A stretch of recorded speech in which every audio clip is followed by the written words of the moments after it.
नमस्कार साथियों, स्वागत है सिलेक्शन गुरुजी ऑनलाइन यूट्यूब चैनल के constable tradesman sub inspector practice session जुनून बैच में।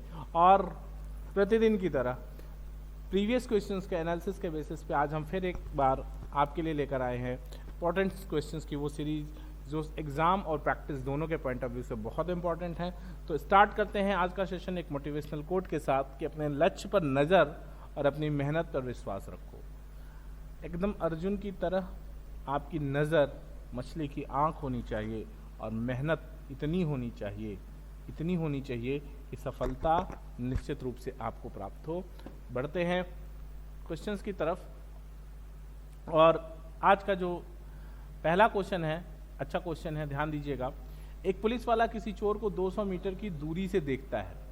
एक पुलिस वाला किसी चोर को 200 मीटर की दूरी से देखता है। चोर भागना शुरू कर देता है तो पुलिस उसके पीछे भागता है। चोर की गति 10 किमी प्रति घंटा और पुलिस वाले की 11 किमी प्रति घंटा है। तब 6 मिनट बाद उसके बीच कितनी दूरी रह जाएगी? बात को समझने की कोशिश करना। इस सवाल को आप अगर ठीक से आज समझ लिए गुरु तो ये किसी भी एग्जाम का, वनडे एग्जाम का बहुत पॉपुलर क्वेश्चन है और आप बिना पेन पेपर इसको मार देंगे। देखो, समझने की कोशिश करो। इस सवाल के लिए आपको ढेर सारे फॉर्मूले और तमाम तरीके आपको बुक्स में मिलेंगे, लेकिन एक जो सबसे इजी अप्रोच मुझे समझ में आता है और मुझे लगता है वो ये है कि देखो यार, एक बात समझो, कब जब कोई किसी का पीछा कर रहा हो, ध्यान देना, ये पुलिस है और ये चोर है, 200 मीटर की दूरी पर है। ये 11 किमी प्रति घंटा की गति से और ये 10 किमी प्रति घंटा की गति से भाग रहा है। यही कहानी है। अगर ये 10 किमी प्रति घंटा की गति से भाग रहा है, ये 11 किमी प्रति घंटा की गति से भाग रहा है, तो कहीं ना कहीं तो इसको पकड़ ही लेगा। लेकिन अगर आप सापेक्षिक चाल की बात करें, दोनों एक ही दिशा में गतिमान हैं, तो सापेक्षिक चाल क्या हो जाती है? विपरीत में जुड़ता है और एक ही दिशा में घटता है 1 किमी प्रति घंटा। अगर यह भी बात नहीं समझ में आ रही है तो इस 11 को 10 + 1 लिख लो। ये 10 से दौड़ाए और 10 से भागे तो चोर को कभी पुलिस पकड़ नहीं पाएगी। यानी जो चोर को पकड़ने के लिए 200 मीटर की दूरी है बीच में, वो तय करने के लिए 1 किमी प्रति घंटा की स्पीड काम आ रही है, क्योंकि 10 तो 10 को न्यूट्रल कर दे रहा है। यानी 1 किमी प्रति घंटा की चाल से 200 मीटर की दूरी तय कवर करके पकड़ना है। लेकिन यहां पकड़ना नहीं है, यहां ये कह रहा है कि तब 6 मिनट बाद उनके बीच की दूरी कितनी होगी। तो बहुत सिंपल बात समझो, अभी जो दूरी है वो 200 मीटर की है और 1 मीटर में इसकी चाल जो है पुलिस की, वो 1 घंटा यानी 60 मिनट में कितना किलोमीटर? 1 किलोमीटर यानी 1000 मीटर है। यानी 6 मिनट में पुलिस वाला कितना दूरी कवर कर लेगा? 100 मीटर। दोनों के बीच की दूरी 200 मीटर है। 100 मीटर 6 मिनट में कवर हो जाएगा, तो दोनों के बीच 6 मिनट बाद दूरी कितनी शेष बचेगी? 100 मीटर। आपका ए ऑप्शन करेक्ट हो जाएगा, पहला ऑप्शन सही है। क्लियर है? चोर को 0 कर दो और पुलिस को चोर के चाल से घटा दो, जो चाल बचेगी उसी चाल से पीछा होगा। ठीक कर लोगे? अगला क्वेश्चन ध्यान दो। यदि दो संख्याओं का योग 22 है, ध्यान से समझना दोस्त,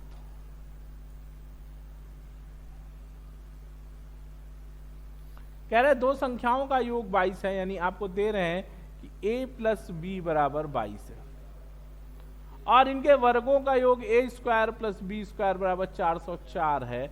तो कह रहे हैं तो उन संख्याओं का गुणनफल बताइए, यानी a × b = ? देखिएगा, अब आप समझो कि तो आपसे तो उन संख्याओं का गुणनफल ज्ञात करो, यही निकालना है ना आपको।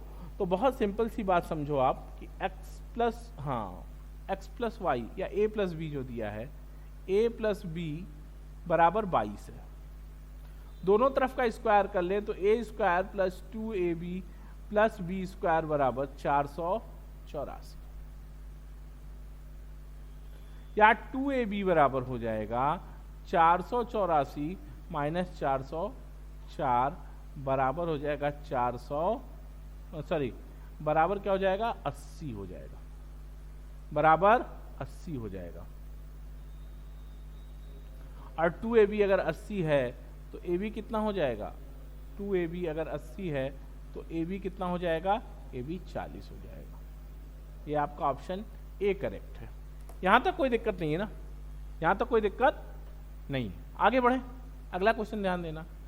कह रहा है कि 15 संबंधे 19 के अनुपात को प्रदर्शित करने वाली 15 संबंधे 19 के अनुपात को प्रदर्शित करने वाली दोनों संख्याओं में से ऐसी कौन सी एक संख्या घटाई जाए कि अनुपात 3 संबंधे 4 हो जाए। ध्यान से समझना, 15 संबंधे 19 का अनुपात प्रदर्शित करने वाली कोई संख्या है बच्चा। कह रहा है इसमें से कौन सी संख्या घटा दे, जैसे ही 19 घटाओगे इसमें से कौन सी संख्या घटा दे कि अनुपात 3 संबंधे 4 हो जाए।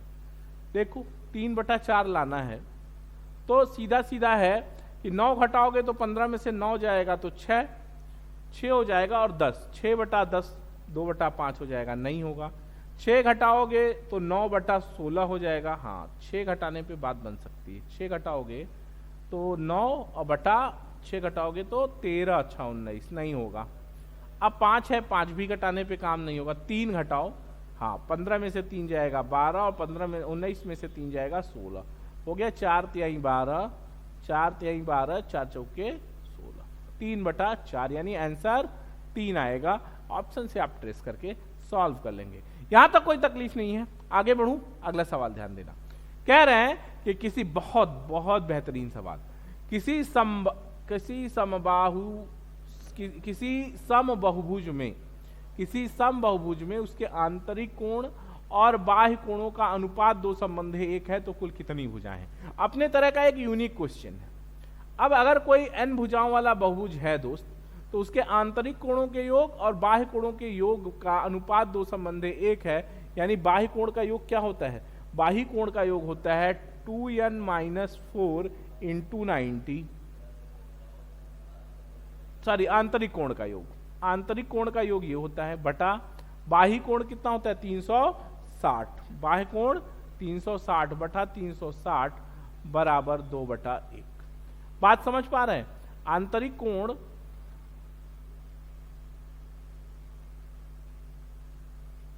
बराबर 2n-4 × 90 होता है।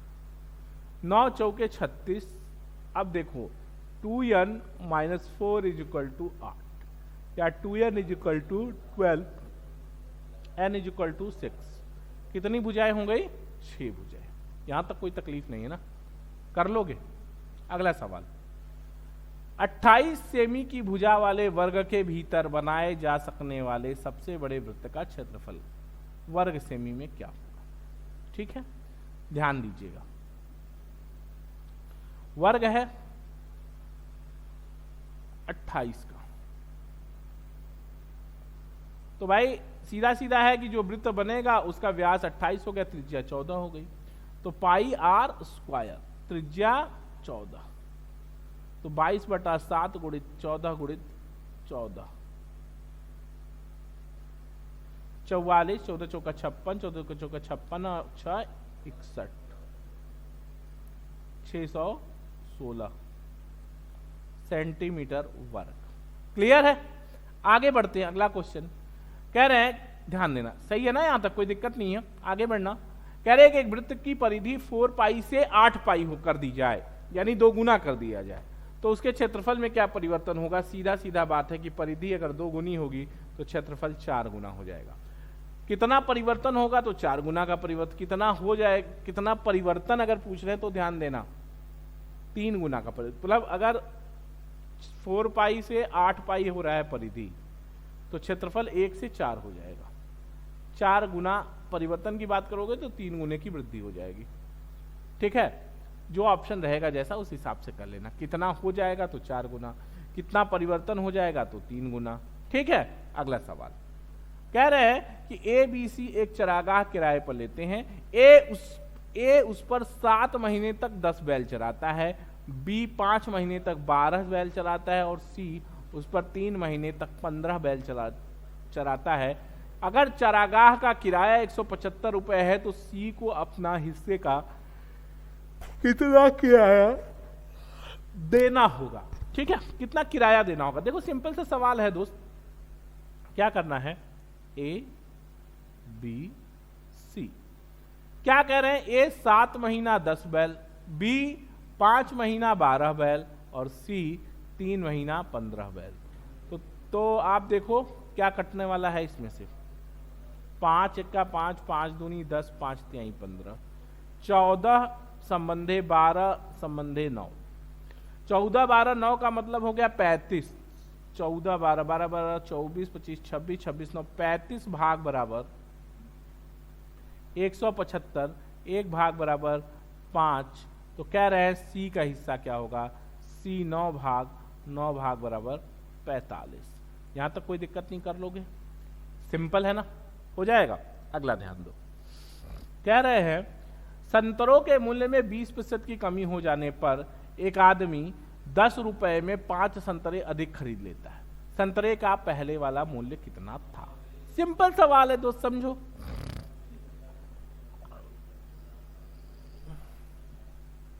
क्या कह रहे हैं, 20% अगर सस्ता हो जाए तो 10 रुपए में 5 संतरा अधिक। अगर 10 रुपए का संतरा आप पहले खरीदते थे, 20% का सस्ता होने का मतलब आपका 2 रुपया बचने लगेगा, और ये 2 रुपया बराबर 5 संतरा, समझ रहे हो? हाँ, 10 रुपए का 20% बराबर 2 रुपया। कह रहे हैं कि संतरे के मूल्य में 20% की कमी हो जाने पर एक आदमी 10 रुपए में 5 संतरा अधिक खरीद पाता है। यानी 20% कम होने का मतलब 10 रुपया में पहले अगर आप कुछ संतरा खरीदते थे, अगर अभी आप मार्केट में जाते हो तो आपको 20% कम हो गया है मूल्य, तो या तो 2 रुपया वापस किया जाएगा, और या तो आप उस 2 रुपए में 2 रुपए क्यों वापस किया जाएगा कि 10 का 20% 2, 5 संतरा अधिक खरीद पाएंगे। तो 2 रुपए में अगर आप 5 संतरा अधिक खरीद पाते हैं तो इसका मतलब है कि 200 पैसा हो गया, यानी एक संतरे का मूल्य हो गया 40 पैसा। ये क्या है, घटा हुआ मूल्य या वर्तमान मूल्य। तो पहले वाला मूल्य, ये वर्तमान मूल्य क्या है, 20% घट के है, यानी 80% बराबर है 40 पैसे के, तो 100% बराबर हो जाएगा 50 पैसे के। 50 पैसा इसका आंसर हो जाएगा। एक संतरे का मूल्य 50 पैसा था पहले। आगे है, एक परीक्षा में अधिकतम अंकों के 20% अंक प्राप्त करने वाला छात्र 5 अंकों से अनुत्तीर्ण हो गया था। दूसरा छात्र जिसे अधिकतम अंकों के 30% अंक मिलते हैं, उत्तीर्णांकों से 20 अंक अधिक प्राप्त कर लेता है। उत्तीर्ण होने के लिए आवश्यक प्रतिशत क्या है? ठीक, ध्यान दो क्या कह रहे हैं। एक लड़का 20% नंबर पाता है और 5 नंबर से फेल हो जाता है, तो इसको 5 नंबर दे दो, पास हो गया। एक लड़का 30% नंबर पाता है और पास होने से 20 नंबर अधिक पा जाता है, तो इसको 20 नंबर घटा दो, दोनों पास हो गए। एक 20% पाके 5 नंबर से फेल और एक 30% पाके 20 नंबर अधिक से पास, तो 20 जो फेल हो रहा है उसे 5 नंबर दे दो और जो ज्यादा नंबर पा रहा है उसे 20 नंबर ले लो, बात बराबर, दोनों पास हो जाएंगे। यानी यहां पे आपको मिला क्या, 10% बराबर -25 यानी 25 मिला।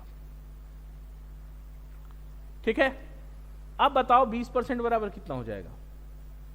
20% बराबर हो जाएगा, अच्छा एक मत छोड़ो इसको, 20% निकालने की जरूरत ही नहीं, इससे भी आसान तरीके से ये आ जाएगा। अब एक बात बताओ, पास होने के लिए कितना नंबर चाहिए? पास होने के लिए कितना नंबर चाहिए? 20% प्लस 5 नंबर चाहिए। अब 20% प्लस 5 नंबर चाहिए। 5 नंबर क्या परसेंट है? 5 नंबर 2% है। तो पास होने के लिए कितना नंबर चाहिए? पास होने के लिए 20% नंबर अब प्लस 5 नंबर, यानी 20% अब प्लस 5 नंबर क्या है? 5 नंबर 2%, यानी 22% नंबर चाहिए। समझ गए बात? 22% पासिंग मार्क है। 5 नंबर 2% के बराबर है, तो 20% पाने वाला अगर 5 नंबर से फेल है तो यानी 2% से फेल है, यानी 22% पाता तो पास हो जाता। क्लियर है? यहां तक कोई दिक्कत नहीं ना?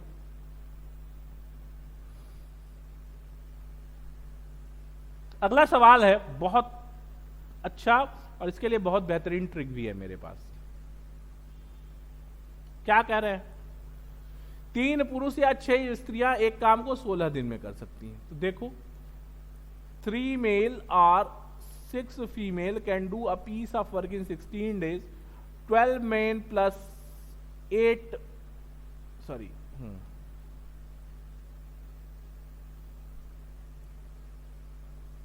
फीमेल कितने दिन में कर पाएंगे? ऊपर से गुणा कर लो तो 3 गुणित 6 गुणित 16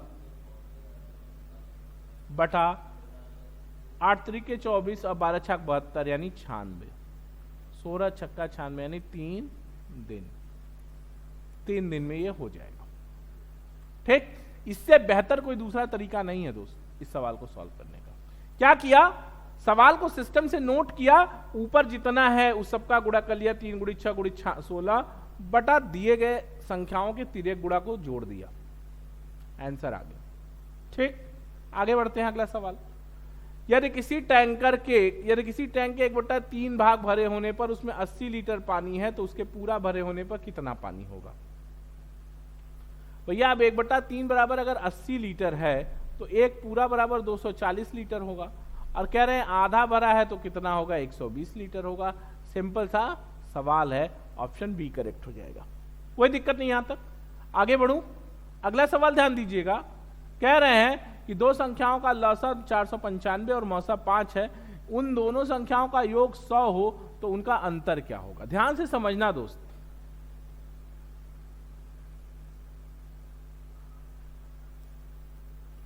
क्या मामला है, आपको पता क्या है? लसा गुणित मौसा अगर हम कर दें तो संख्या ए और बी है, तो ए गुणित बी बराबर 495 गुणित 5।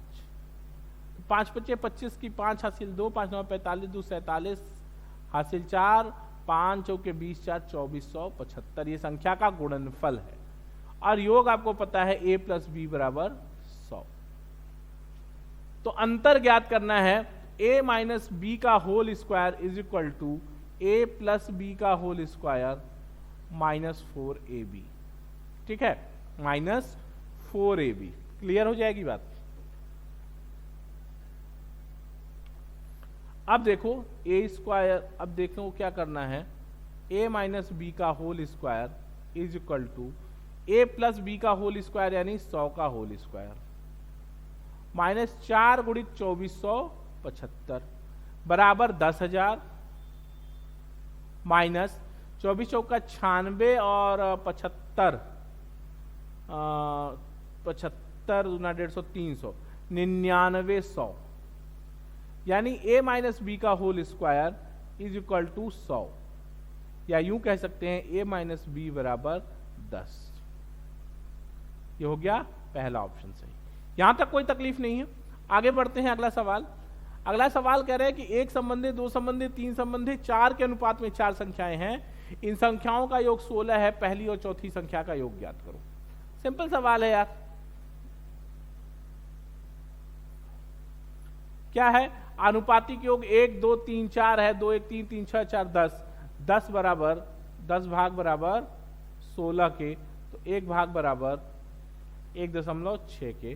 तो कह रहे हैं पहली और चौथी संख्या का योग, पहली और चौथी 4 1 तो 5 भाग कितना हो जाएगा? 16 × 5 = 80, 8 भाग हो जाए 8 हो जाएगा, यानी आंसर बी सही है। यहां तक कोई दिक्कत नहीं। अगला क्वेश्चन ध्यान देना।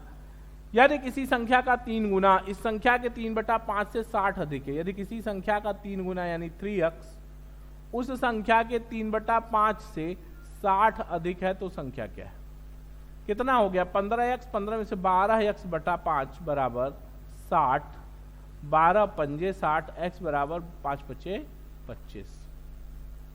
कोई दिक्कत है? आपका ऑप्शन ए सही हो जाएगा। यहां तक कोई दिक्कत नहीं साथी। आगे बढ़ते हैं दोस्त।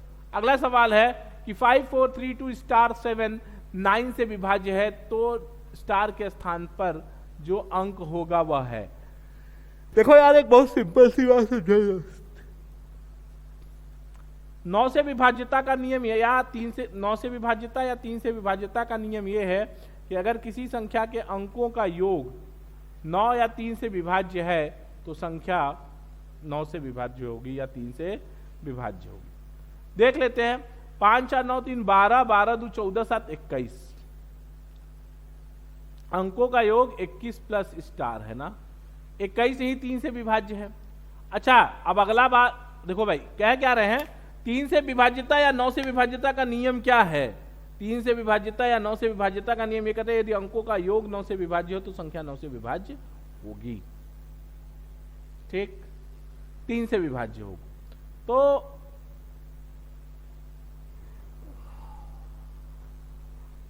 देखो अगर आप 21 6 करोगे तो 27 6 होगा।